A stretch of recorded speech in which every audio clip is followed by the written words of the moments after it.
There will be a sharp pain as I set the bone. Prepare yourself. Good.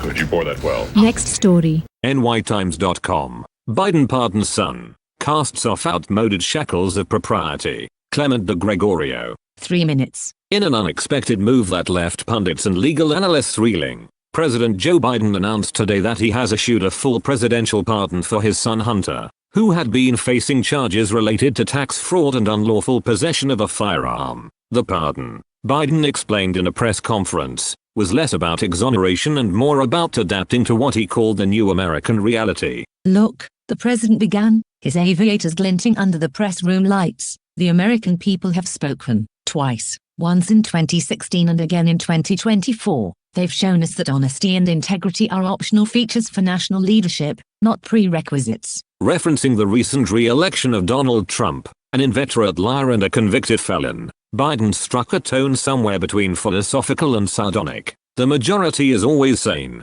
he said cryptically, as reporters pressed him for clarification. If the people are okay with 4 more years of utter perfidy under Trump, why should I lose sleep over pardoning my son? I'm going to look after my family, period. The president's actions and his justifications mark a dramatic shift in tone for an administration that has prided itself on restoring norms and upholding the rule of law. Yet, Biden seemed unbothered by the apparent contradiction. When asked about his deviation from the moral high ground, he shrugged. Moral high ground? You try standing on it when everyone else is tramping in the mud. You get just as dirty, and have none of the fun. This pragmatic attitude seemed to extend to other matters of governance. When asked whether he would consider following Trump's infamous suggestion to deploy SEAL Team 6 against political enemies, Biden offered only a sly smile and a cryptic, "We'll see." The reaction to Biden's pardon has been predictably polarized. Supporters on the left defended the move as a necessary act of familiar loyalty in a political climate increasingly defined by hypocrisy. If Trump can sell pardons like Black Friday deals, why shouldn't Biden use his constitutional powers to protect his son?